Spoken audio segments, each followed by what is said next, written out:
आज छत्तीसगढ़ के सीएम का हो सकता है ऐलान। रायपुर में बीजेपी विधायक दल की होगी बैठक। छत्तीसगढ़ बीजेपी प्रभारी ओम माथुर ने कहा, विधायक दल की बैठक में सीएम के चेहरे पर होगा फैसला। छत्तीसगढ़ और राजस्थान बीजेपी के विधायकों के साथ नड्डा ने की वर्चुअल बैठक, अपने अपने क्षेत्र में सक्रिय होने के निर्देश। छत्तीसगढ़ बीजेपी के विधायक ब्रजमोहन अग्रवाल ने कहा, बैठक में सीएम फेस को लेकर नहीं हुई चर्चा, बीजेपी का हर विधायक मुख्यमंत्री बनने के काबिल। सीएम बनने के सवाल पर छत्तीसगढ़ बीजेपी विधायक गोमती साय ने कहा, सीएम का नाम तय करना केंद्रीय नेतृत्व का काम। कांग्रेस नेता भूपेश बघेल का तंज, कौन बनेगा करोड़पति जैसे ही हो गया है, कौन बनेगा मुख्यमंत्री। छत्तीसगढ़ बीजेपी के नेता विष्णुदेव साय ने कांग्रेस पर आरोप लगाया, कहा छत्तीसगढ़ के लोगों के साथ कांग्रेस ने धोखा किया। सीपी जोशी का अशोक गहलोत पर पलटवार, कहा वो दिन भूल गए जब सीएम तय करने और सरकार के गठन में 16 दिन लगे थे। केंद्रीय मंत्री अनुराग ठाकुर की सलाह, अशोक गहलोत को थोड़ी देर शांति से बैठना चाहिए, बीजेपी में विचार विमर्श कर चुना जाता है नेता। मुंबई के अवार्ड फंक्शन में कुमार विश्वास ने ली चुटकी, मजिशियन से कहा, राजनाथ जी का माइंड रीड करके बताएं किसे बनाएंगे राजस्थान का सीएम।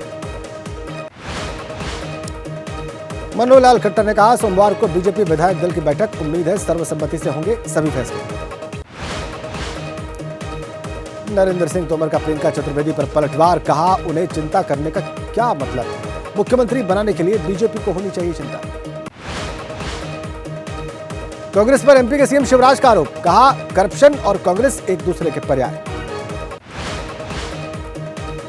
एमपी में बीजेपी को वोट देने की वजह से महिला को पीटने का आरोप, शिवराज ने की पीड़िता से मुलाकात। कांग्रेस ने राजस्थान चुनाव को लेकर की समीक्षा बैठक, कमियां दूर कर लोकसभा चुनाव की तैयारी में जुटने का संकल्प। राजस्थान कांग्रेस प्रभारी सुखजिंदर सिंह रंधावा ने कहा, दूसरे राज्यों की तुलना में राजस्थान में कांग्रेस का बेहतर प्रदर्शन। समीक्षा बैठक के बाद मिजोरम कांग्रेस प्रभारी भक्तचरण दास का बयान, हार के हर पहलू पर चर्चा। छत्तीसगढ़ कांग्रेस अध्यक्ष दीपक बैज का बयान, समीक्षा बैठक में कई मुद्दों पर चर्चा। छत्तीसगढ़ कांग्रेस विधायक बृहस्पति सिंह का बयान, कुमारी शैलजा ने दी होती आला कमान को सही जानकारी तो कांग्रेस का नहीं होता नुकसान। बीएसपी ने सांसद दानिश अली को पार्टी से सस्पेंड किया, पार्टी की नीति और विचारधारा के खिलाफ काम करने का आरोप। दानिश अली ने फैसले को बताया दुर्भाग्यपूर्ण, कहा मैंने बीजेपी की जन विरोधी नीतियों का विरोध किया, करता रहूंगा। महिला के निष्कासन पर जेडीयू अध्यक्ष ने कहा, किसी को सजा देने से पहले पक्ष रखने का मिलता है मौका, महुआ को कहीं भी पक्ष रखने का मौका नहीं मिला। केंद्र पर टैक्स में से राज्य का हिस्सा नहीं देने का आरोप, पश्चिम बंगाल की सीएम ममता बनर्जी ने पीएम मोदी से मिलने का वक्त मांगा। 3 राज्यों में आयकर विभाग की छापेमारी जारी, अब तक 290 करोड़ की गिनती, सूत्रों के मुताबिक अभी लग सकता है और समय। 2 कंपनियों के ठिकानों पर छापे, 2 शराब कारोबारियों के आवास पर छापा, लोहरदगा में सांसद धीरज साहू के घर पर भी रेड। कांग्रेस सांसद धीरज साहू से जुड़ी बताई जा रही कंपनियां, 2 कंपनियों के ठिकानों पर पड़े हैं छापे, कर चोरी के आरोप में रेड।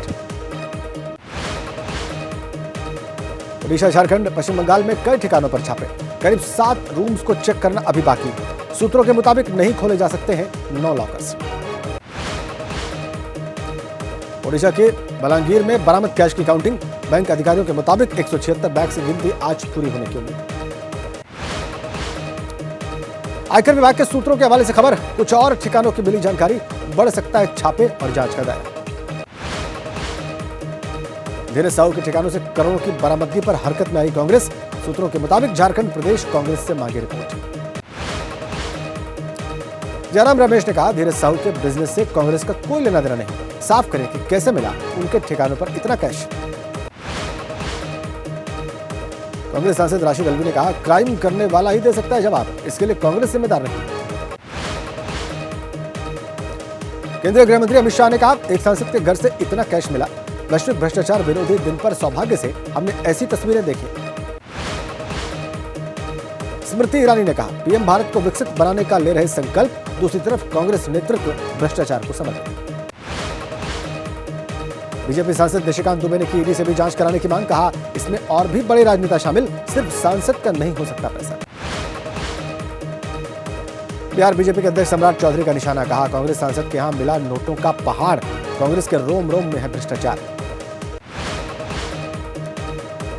केंद्रीय मंत्री मीनाक्षी लेखी का बयान, भ्रष्टाचारियों पर होगी कार्रवाई, कांग्रेस सरकार में एजेंसियों के हाथ बंधे हुए थे। संजय राउत का बीजेपी पर निशाना, कहा सस्ता पेट्रोल, टोल फ्री महाराष्ट्र की गारंटी का हुआ क्या, शिवसेना से डरते थे तो पार्टी तोड़ दी। उत्तराखंड ग्लोबल समिट में बोले गृहमंत्री अमित शाह, कहा भारत 2025 में 5000 अरब अमेरिकी डॉलर की अर्थव्यवस्था बन जाएगा। आज पटना में क्षेत्रीय परिषद की बैठक, अध्यक्षता करेंगे अमित शाह। बिहार के सीएम नीतीश समेत पश्चिम बंगाल, झारखंड और ओडिशा के सीएम भी शामिल। पटना में होने वाली क्षेत्रीय परिषद की बैठक पर बोले बिहार के सीएम नीतीश कुमार, कहा शाह का करेंगे भव्य स्वागत।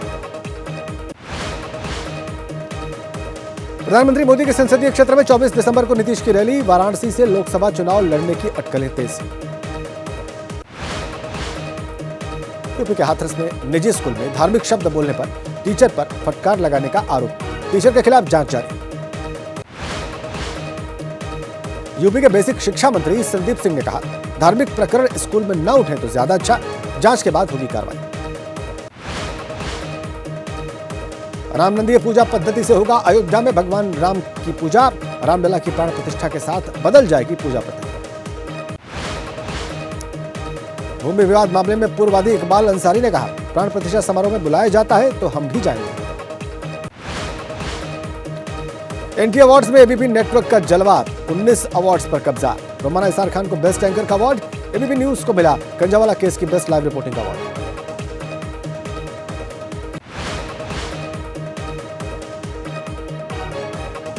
सोमवार को एससी सुनाएगा अनुच्छेद 370 पर फैसला, उमर अब्दुल्ला ने कहा उम्मीद है निर्णय हमारे पक्ष में आएगा। अनुच्छेद 370 हटाने पर पीडीपी नेता महबूबा मुफ्ती का बयान, 5 अगस्त को जो किया गया वो संविधान और जम्मू कश्मीर के खिलाफ था। श्रीनगर में आतंकवादियों ने जम्मू कश्मीर पुलिस के कांस्टेबल को मारी गोली। पीडीपी नेता महबूबा मुफ्ती ने शहीद पुलिसकर्मी मंसूर अली के परिजनों से मुलाकात की। जम्मू कश्मीर बीजेपी अध्यक्ष रविंद्र रैना ने भी की शहीद के परिजनों से मुलाकात। बिहार के सहरसा में पुलिस टीम पर रेड के दौरान जानलेवा हमला, कई पुलिसकर्मी जख्मी। सुखदेव सिंह गोकामेडी हत्याकांड में राजस्थान पुलिस को कामयाबी, 2 आरोपी चंडीगढ़ से गिरफ्तार। तमिलनाडु, केरल और लक्षद्वीप के कई इलाकों में भारी बारिश का अनुमान, कोस्टल कर्नाटक में भी बारिश की चेतावनी। तमिलनाडु में तूफान प्रभावित इलाकों में राहत सामग्री बांटते दिखे केंद्रीय मंत्री राजीव चंद्रशेखर और एआईएडीएम के नेता पलानीस्वामी। तमिलनाडु के तूफान से प्रभावित इलाकों में गहराया फूड संकट, अम्माम मंदिर ट्रस्ट उपलब्ध करवा रहा है मुफ्त में भोजन। कश्मीर घाटी में 0 से नीचे पहुंचा पारा, श्रीनगर और गुलमर्ग में -4 डिग्री तो शोपियां में -6 डिग्री न्यूनतम तापमान।